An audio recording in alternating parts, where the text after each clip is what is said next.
Hi.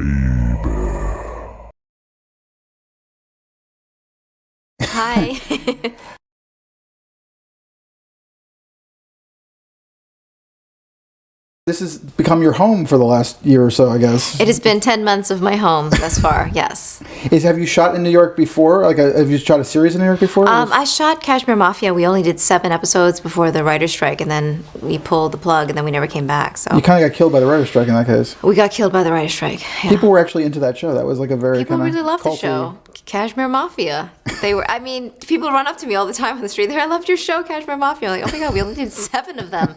But you know, when people like it, it's nice to have that memory of New York and shooting it here. I guess they're pounding away on Netflix, just watching it over and over and over again. Or, you know, I don't even know what it's on. They probably can just download it on Apple too. Probably Apple streaming TV. it somewhere. Yeah, exactly. So, did you expect to be this kind of Watson? I mean, I think the thing that's most surprising to be on this show is that, you know, it's Lucy Liu. She's going to be kind of arch and funny and you know, sniping at Holmes. And you're kind of the straight man on the show, ultimately. It is. It's very strange. It's different. I'm enjoying it because I get to explore a different side of what I've done in my career, which is I don't have to run around with a gun.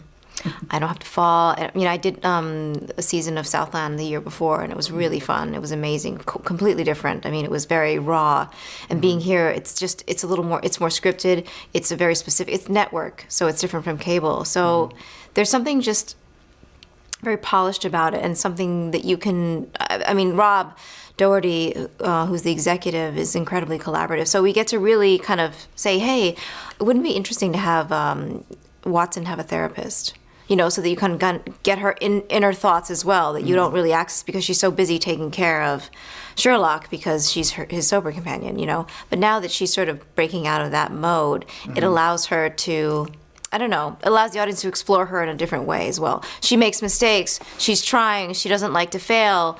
You know, she gets put in jail, things like that, you know. So was that arc there? I mean, because there's a definite arc in the character over the first season.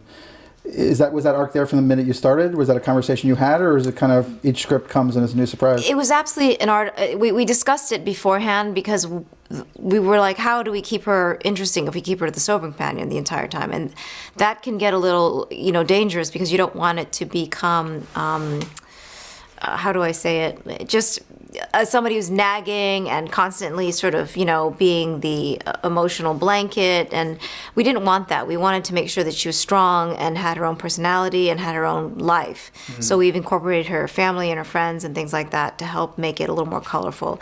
And we knew that it was going to be a really slow process for her to become a consulting detective as well, because you can't just go from A to B.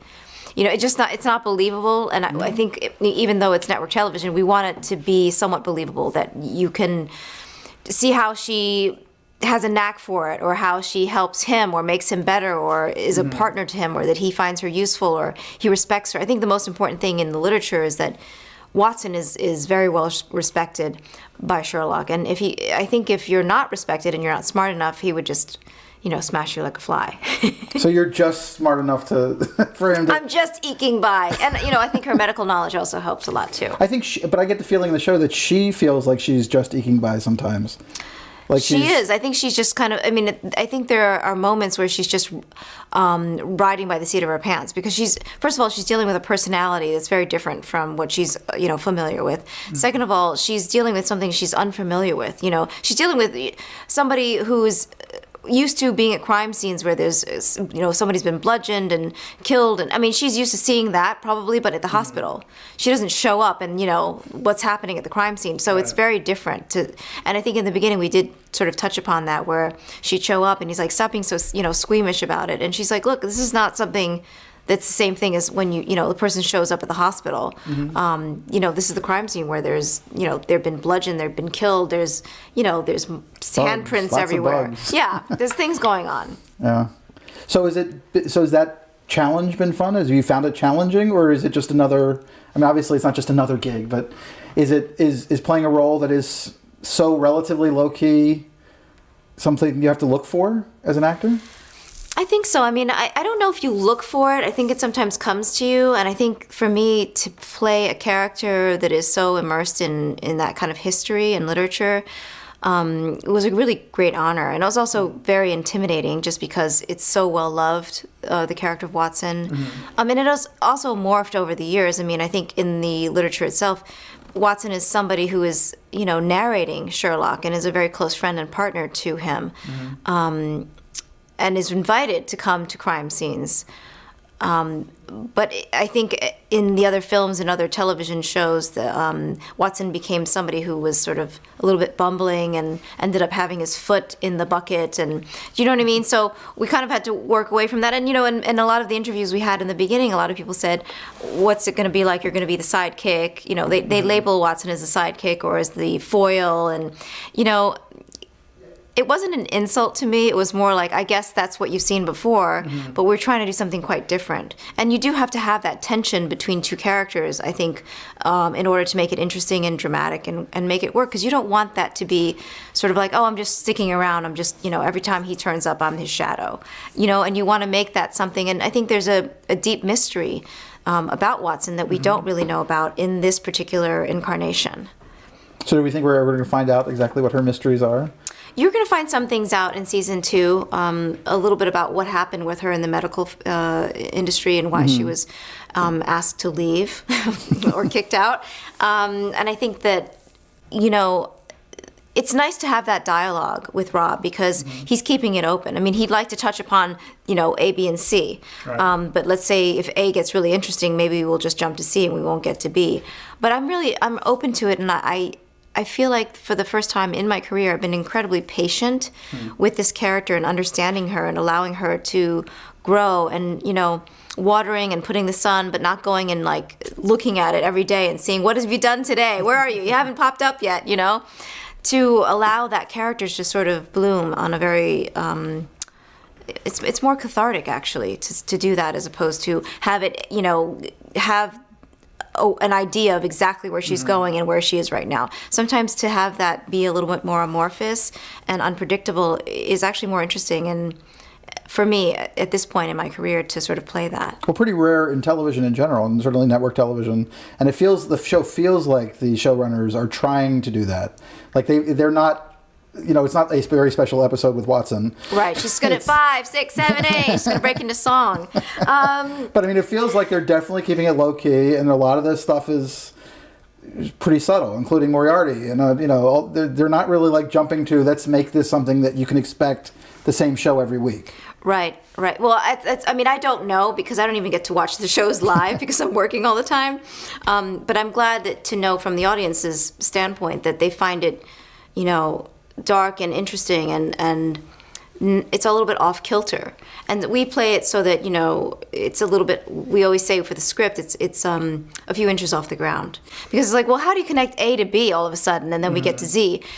And if it's too far off the ground, we have to sort of find a level. Right. But if it's a little bit off the ground, that's okay, because Sherlock is off the ground a little bit, and Watson is able to float with him once in a while, and she's also able to pull him down, and I think you also get the impression that for her, when she's kind of getting into this field as well, it's very new to her. So she's stepping into something that she doesn't really know about, but she also has an ego. I mean, she was a surgeon, and, it's important for her to feel like she needs to show up and be able to contribute. So sometimes you'll see her, make mistakes. Well, she seems excited, though, about the whole thing, about making this change. She actually seems invested in a real way that it's actually going to... I think she found it very nerve-wracking to make the decision, but ultimately she made the decision because of many different reasons. We have a backstory for her where she actually dated somebody who we find out later on. I mean, I think we already aired that episode where he became a drug addict, and she really couldn't help him. And at the end of the episode, you don't sort of... He says, I'm going to come to that, I'm going to come and I'm going to get help, and she makes the call, for him, and he never shows up. And I think in other, I think in the past on television, he would have shown up. Mm-hmm. You may never see the character again, but he would have showed up, and it would have been like, oh, everyone sighs and is like, feels relief. But the guy never shows up, and it's sort of just the reality of when people have addictive behaviors is I think is more illuminated on this show than than it used to be in the past.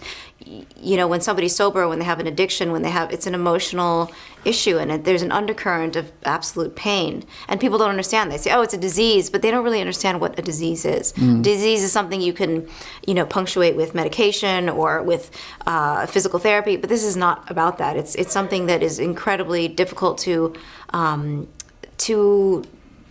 I don't know, it's not tangible, so people don't always understand it. They can label it a disease or he's an alcoholic, and everyone's like, oh my God, he's, he did heroin. But no one really knows what that is. Right. So we're trying to bring that, and also to a broad audience like CBS, that's a big deal. Normally, here's somebody who's really intelligent and they have, this kind of behavior, but they don't label it. And it's interesting to have that. I think they took a chance by doing that for a network. Well, they continue to take the chance. Because it's not a show where it's like, okay, let's go look at AA now, and then next episode we won't do it. Right. It feels just like an even through line through the show. There's always that lingering issue that's hanging over their lives. I think that's important. It should be sort of a humming in the background, but it's not always on the forefront because people, they don't want to make it about that, but there is that, procedural aspect of the show as well. So you've been doing this for a while. I've been doing this for over 20 years, and I can't even believe that. And you said it out loud without choking or anything. No, I didn't even dawn on me. Somebody wanted to give me an award, and I was like, what do they want to give me an award for? And then, then they had this sort of compilation reel of all the things that I'd done, and I just couldn't believe how time had just flown by, Because I feel like I'm still learning, and I feel like I'm still figuring things out, and, just getting...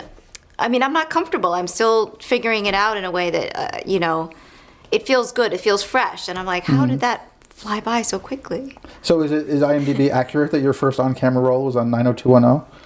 My first on-camera role... Well, actually, that was my first... No, I don't know if that was my first on-camera role. It was in Los Angeles. That was my first job that I got when I came to Los Angeles. They didn't even have IMDb at that point. No. It was sort of like, what's your resume? Yeah. Fax it over. And it was like, remember when you had to plug in to get internet? Like, the fax was a big deal. I'm like, oh my God, I'm connected. All those noises that we were all used to are now gone. I know, and I feel when I hear it, I feel like, oh my God, it's so familiar. People have it as their phone ring, I guess now. Well, now when you hang up on someone, you have to be like, I'm getting off the phone. It's just not as satisfying as hanging up the phone. Just anyway. So were you? What was your mindset at that point when you came to Hollywood and you got on 90210? I came to Hollywood against all of my parents' wishes, and I hit the ground running. I had no idea what I was doing. I didn't know. I kept getting lost. All I know after being there for a while, I still got lost. Okay, if I've gone past La Cienega, I'm going the wrong direction. I'm going towards La Brea. Okay, I'm in the right direction. You could pronounce La Cienega. That was a big at start. the time it was the Thomas Guide, so you'd have to you're on like A4, and then you have to go to G16 to finish your route. And I'm like, I gotta pull over. I'm lost. But were you a goofy 20-year-old actress, or were you kind of analytical about it and had a plan or an idea of what you wanted to do? I wasn't analytical about it. What did I do? I started, somebody gave me a name of somebody who owned a catering company, and I used to cook breakfasts for commercials in the morning. So I'd get up at 3 or 4 o'clock in the morning and make omelets for people. I knew the one thing that I did know I learned from my father was that everything's a business. So I worked a lot in order to just have money. It's called fuck you money. And if you have it, you can sell, and something's not working out, they say you have to take this job, otherwise you're fired. And you're like, fuck you. It just gives you a little bit of cushion. So I worked a lot. I worked on anything that I could. And also, somebody also said if you're going to act, you have to sort of take it seriously and make it a full-time job. So, 9 o'clock until 5 o'clock, you sending out resumes, or you're making phone calls, or you're going out to meetings, or, whatever it was. It was just, I didn't have any experience. And because I didn't have any experience, I didn't have any fear of what, when people slam the door in my face, I'm like, oh, okay. You're not like, oh, that's Brian Grazer. You're like, oh, that was so-and-so. You just, it didn't really compute what level people were and what their import in the industry was. So it sort of, it didn't really matter. You know, the naivete was what got me through to this place now, you know. So what made you want to act so much that you would go to Los Angeles against your parents' wishes? I wanted to act when I was younger, but my parents were very focused on education. I think a lot like most immigrant parents, I would imagine, and especially for Asian parents. They were both from Asia, from China. My father from Shanghai, my mother from Beijing, and they met in New York City, and they met because they came over to New York for school. And at that time, it was much easier for people to come abroad to go to school. They took an exam and got into to a good university. And I have an older brother and an older sister, and education has always been, you know, the pinnacle. In order to get anywhere, to, you know, that whole idea of the Golden Mountain, which is America, you know. And it was a struggle. I mean, we grew up in a very, you know, fairly dilapidated house that my father probably just scraped money together, which he still has to this day, to buy.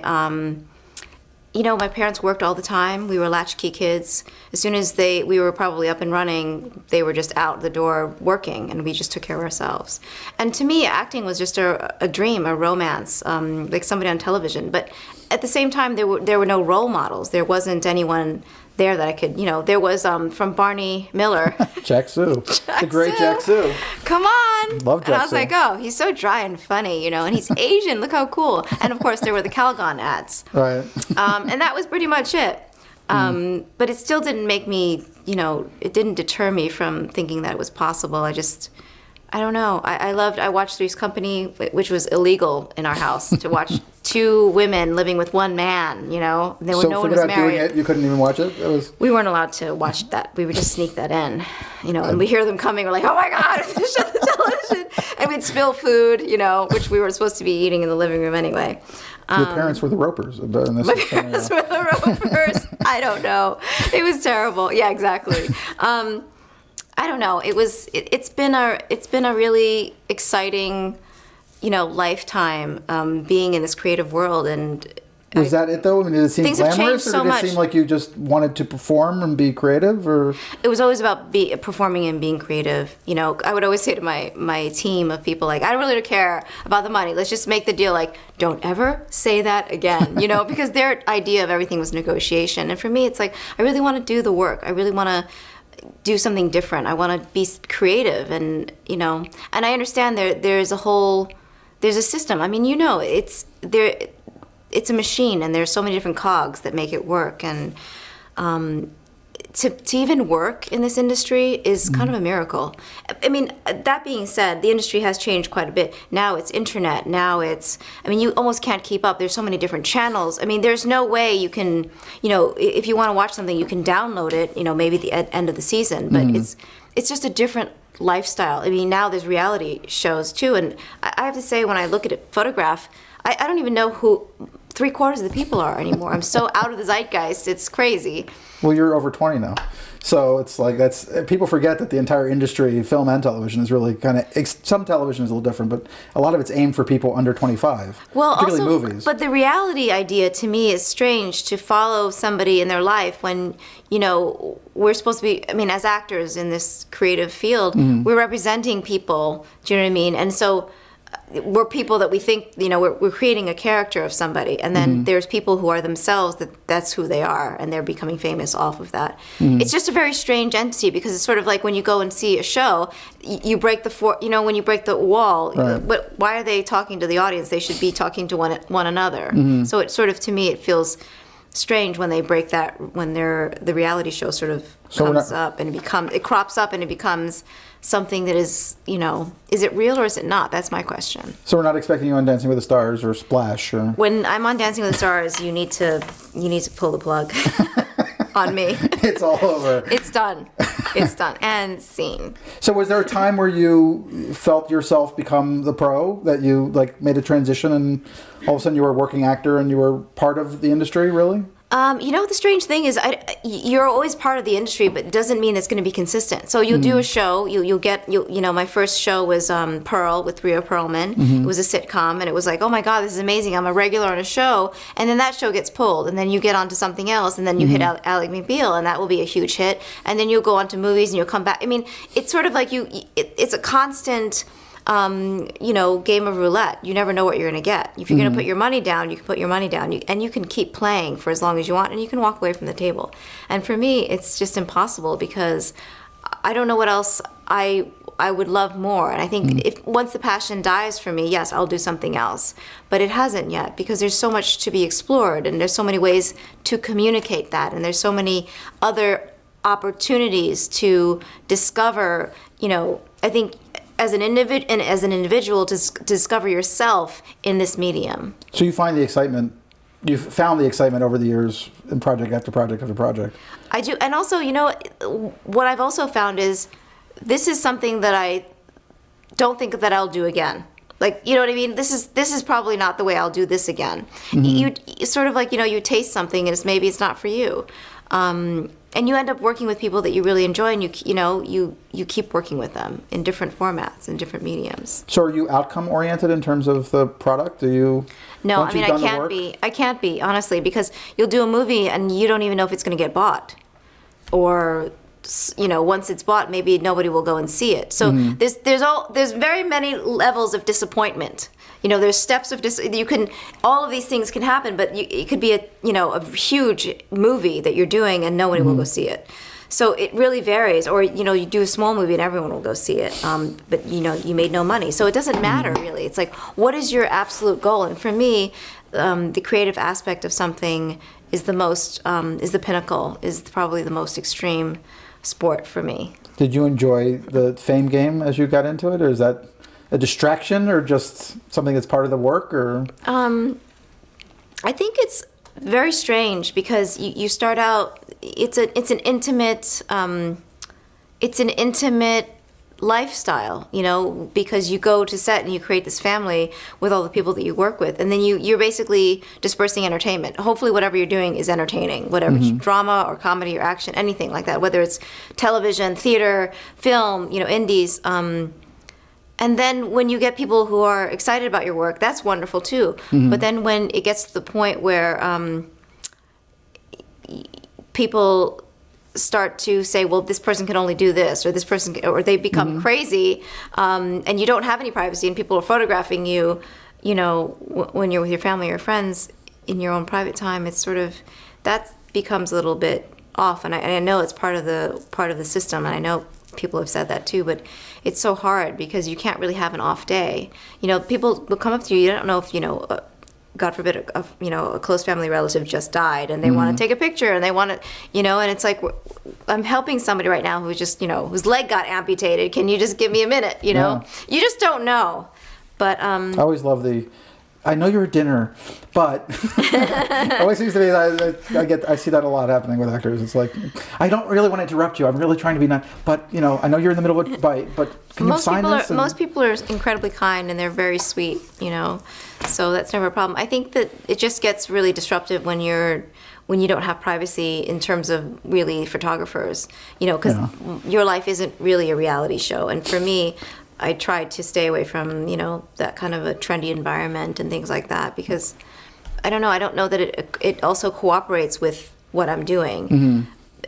In terms of, like, if you go and see me in something, then you're like, oh, she's dating so-and-so, and she just, ate 10 hamburgers, and her favorite place to eat is, you know what I mean? Like, it becomes part of the episode or part of the movie, and that shouldn't be. The character should be whatever it stands for. It shouldn't be that kind of a distraction. So did you feel typed for a while there? I mean, it seemed like the fierceness and the kind of comedic style of the Ally McBeal character kind of became your image for a while. That it seemed like people wanted to cast you over and over again as the feisty Asian girl with a smart mouth.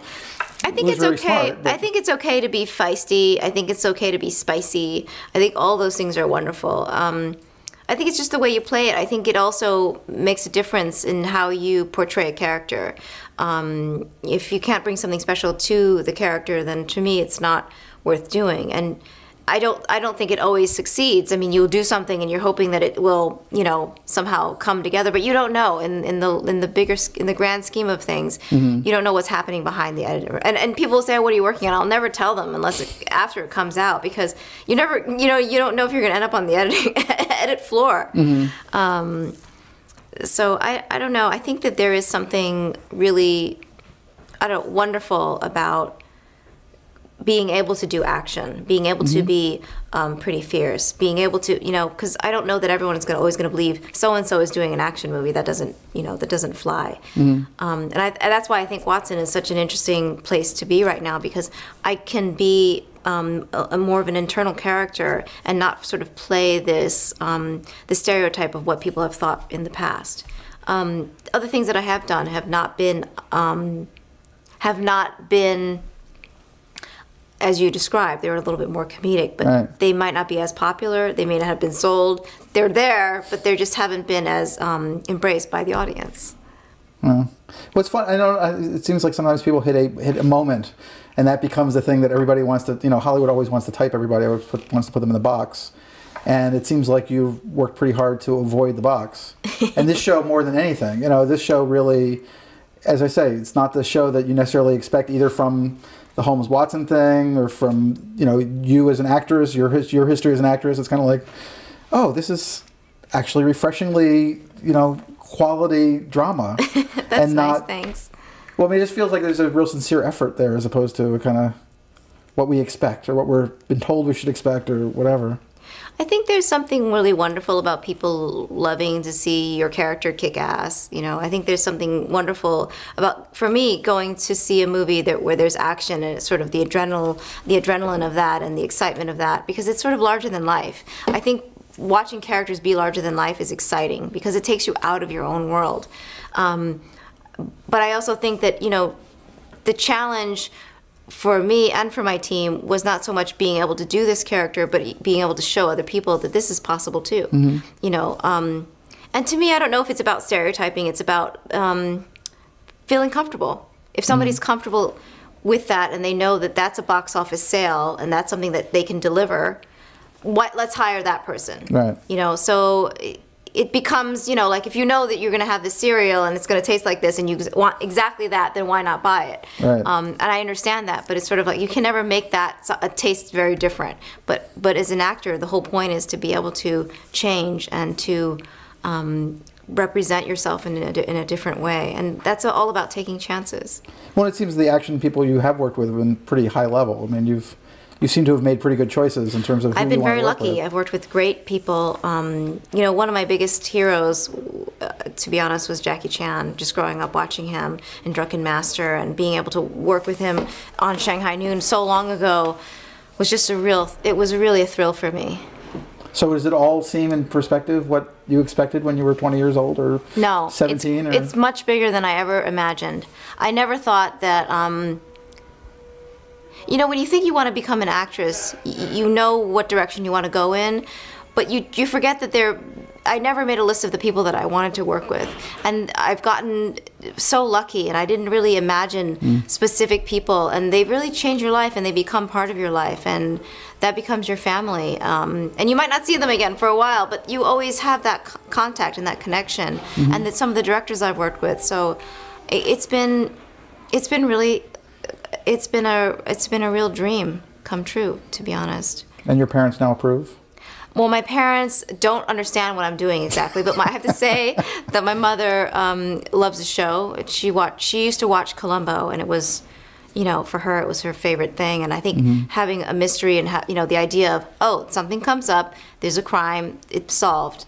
She can make sense of that, and that's great. I don't need to explain it to her. Like 3 girls running around, trying to solve doesn't make sense to her. This makes sense to her. But you probably have to explain to her Holmes's girls that come in and out of the house. Or she doesn't want to hear about that. I have to explain a lot of other things, but this show she seems to understand quite clearly, and that means I'm doing something right for her, and that's nice because that means she gets to share in something after 20 odd years of not really understanding what I was doing. But you seem pretty clear on it. I've been very clear from the very beginning, and I feel like, every day I have more clarity on it. That's what I was saying. It's so fresh, and I don't know. every day there's something more inviting about what I've decided to do with my life in this career.